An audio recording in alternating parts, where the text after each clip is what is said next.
Selamat datang di kisah nyata, di mana batas antara dunia nyata dan misteri menjadi kabur. Di sini, kalian akan mendengar kisah-kisah seram yang pernah dialami oleh mereka yang berani mengungkapkan cerita tersembunyi. Semua cerita yang kalian dengar di sini adalah pengalaman nyata yang telah saya temukan di berbagai sudut internet. Sumbernya telah saya letakkan di deskripsi. Sebelum masuk ke dalam kisah hari ini, jangan lupa tekan tombol subscribe, nyalakan loncengnya, dan klik tombol like sebagai tanda bahwa kalian berani mendengarkan cerita berikut ini. Cerita kamar kos nomor 7. Nama saya Reza. Saya mahasiswa semester 5 jurusan keperawatan di salah satu universitas negeri di Jogja. Waktu itu, saya lagi pusing-pusingnya cari tempat tinggal baru. Tabungan saya pas-pasan, sementara lokasi praktek rumah sakit tempat saya magang lumayan jauh dari kampus. Setiap hari rasanya makin berat, bukan cuma soal jarak, tapi juga tenaga dan biaya transportasi yang makin menguras dompet. Kadang-kadang, saya cuma bisa bengong di halte bus sambil ngerasa dunia ini kayak ikut berat di pundak saya. Sampai akhirnya, lewat salah satu grup kosan di Facebook, saya lihat postingan yang langsung menarik perhatian. KOS pria, 400.000 per bulan, kamar luas bisa bulanan, hanya 10 menit dari RSU. Murah banget dibandingkan harga kos lain yang sudah saya survei. Tanpa pikir panjang, saya langsung telepon nomor yang tertera.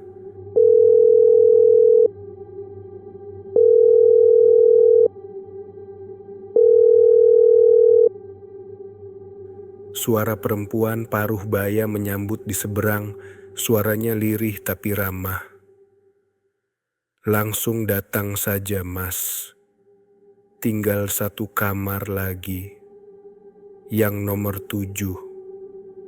Saat itu saya belum tahu kamar 7 akan mengubah hidup saya. Lokasi kosnya ada di jalan kecil, agak masuk dari jalan Kaliurang, di area Jogja Utara. Bangunannya tua, berbentuk huruf L, dengan lorong panjang berlantai ubin yang terasa dingin bahkan saat siang hari. Matahari nyaris tidak bisa menembus dinding-dinding kusam itu. Saat melangkah masuk, saya bisa mencium bau khas bangunan tua, campuran lembab, kayu lapuk, dan sesuatu yang terasa asing. Bu Lastri, pemilik kos, menjemput saya di pintu pagar besi yang sudah berkarat. Dia mengenakan daster batik pudar. Wajahnya tampak ramah, tapi ada sesuatu di matanya yang sulit dijelaskan, seperti beban yang berat. Tatapannya seperti orang yang sudah terlalu sering berurusan dengan hal-hal yang tak bisa dijelaskan dengan logika. Dulu ini rumah sakit zaman Belanda, Mas, katanya sambil terkekeh kecil. Tapi sudah direnovasi, aman kok. Sekarang jadi kos-kosan anak kuliah. Saya mengangguk sopan, berusaha menepis rasa merinding yang mulai menjalar. Sebagian dari diri saya berusaha mengabaikan kenyataan bahwa setiap sudut rumah itu seolah menyimpan cerita yang tidak pernah diceritakan. Saat kami berjalan melewati lorong, saya sadar semua kamar punya jendela kecil tinggi di dinding, seperti ventilasi yang biasa saya lihat di kamar pasien rumah sakit. Pintu-pintunya pun dari besi berat, sedikit berkarat di pinggirnya. Setiap langkah saya di lorong bergema aneh, seperti rumah itu sendiri mengamati kami. Bu Lastri membawa saya ke kamar paling ujung, kamar 7. Kalau Mas mau, ini kamar paling murah. Tapi ada syarat, ya, katanya. Berhenti sejenak, Suaranya merendah. Jangan pernah buka jendela belakang.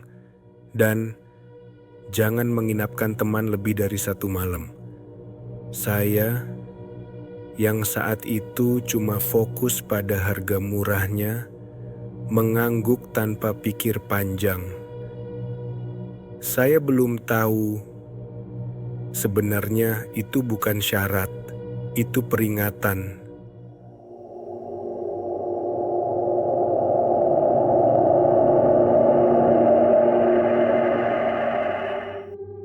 Malam pertama saya di kamar 7 terasa aneh. Udara di dalam kamar lembab, pengap, bahkan dengan kipas angin menyala kencang. Bau apek dari dinding-dinding lama bercampur dengan udara malam menciptakan suasana yang membuat dada sesak. Setiap saya memejamkan mata, saya merasa seperti ada sesuatu yang mengawasi dari sudut-sudut ruangan. Di tengah malam, saya mendengar bunyi berderit seperti suara kursi roda berkarat yang didorong perlahan datang dari arah dapur.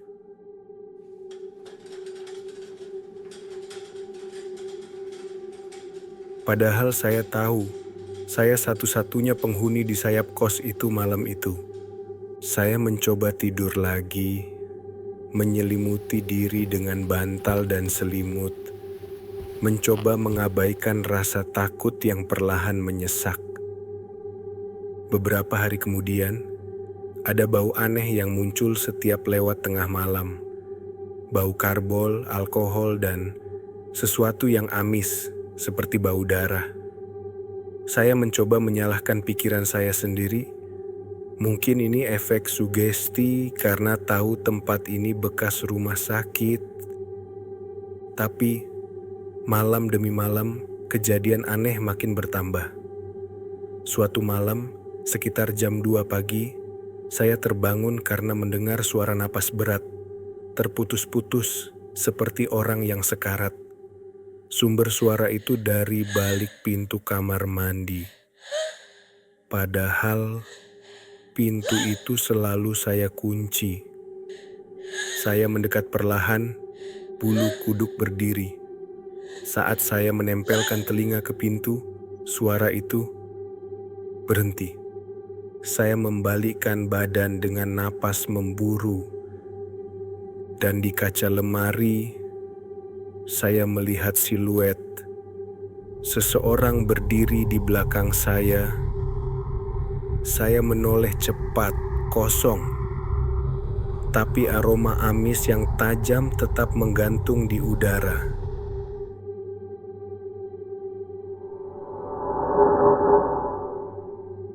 Minggu ketiga, saat merapikan barang di bawah tempat tidur, saya menemukan map coklat tua. Kertas-kertas di dalamnya sudah lembab dan berbau apek. Isinya catatan medis. Nama pasien Ratmi, usia 22 tahun. Diagnosa TB aktif dengan komplikasi psikis berat. Kondisi akhir, meninggal di kamar isolasi. Catatan tambahan. Sering berbicara sendiri, mengaku melihat mereka datang setiap malam dan menari di sekeliling ranjangku. Saya bergidik saat membaca bagian terakhir lokasi isolasi, kamar 7.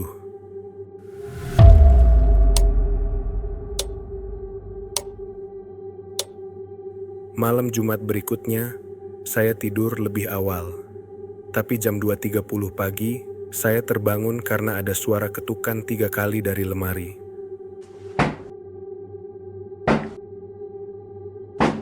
Saya memberanikan diri membuka lemari. Kosong. Tapi saat saya berbalik ke arah pintu kamar, saya melihat pintu itu terkunci dari luar. Padahal, saya tidak pernah mengunci dari luar. Sinyal ponsel saya hilang.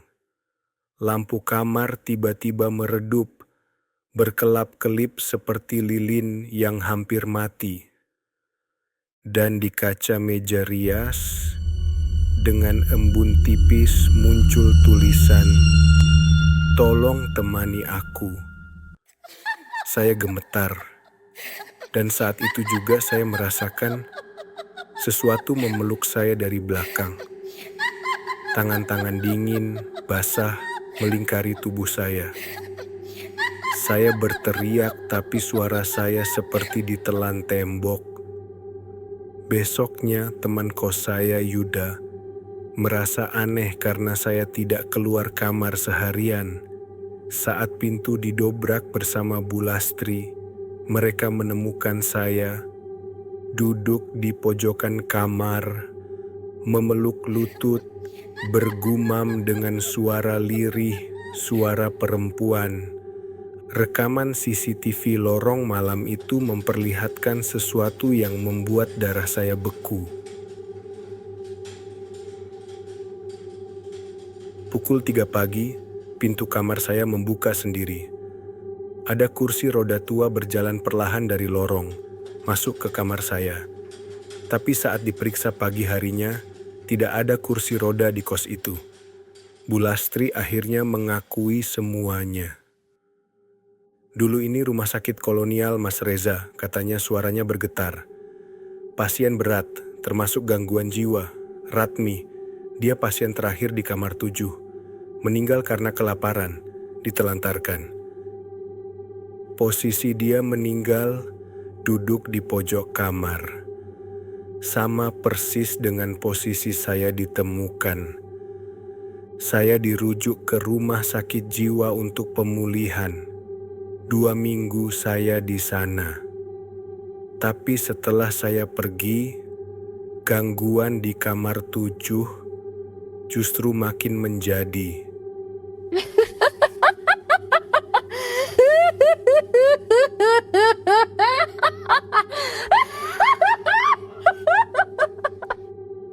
Seorang mahasiswa baru, Ilham, menempati kamar itu.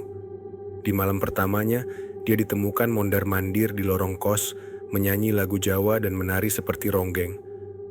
Rekamannya viral di grup kampus. Tapi Ilham tidak ingat apapun. Saya akhirnya pindah ke luar kota. Tapi sesekali, dalam mimpi, saya masih kembali ke lorong itu.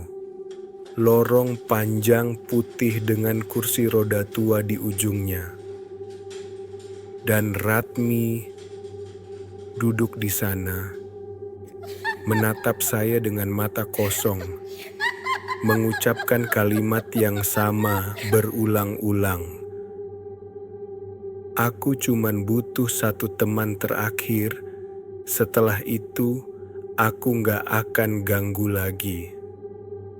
Tapi dia selalu kembali karena trauma yang lahir dari kesepian tidak pernah benar-benar mati.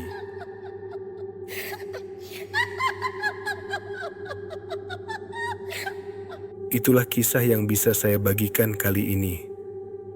Bagaimana menurut kalian? Apakah kalian percaya dengan kisah ini? Atau mungkin saja kalian pernah mengalami hal serupa? Ingatlah, di antara keraguan dan keyakinan, kisah ini bisa jadi adalah kisah nyata.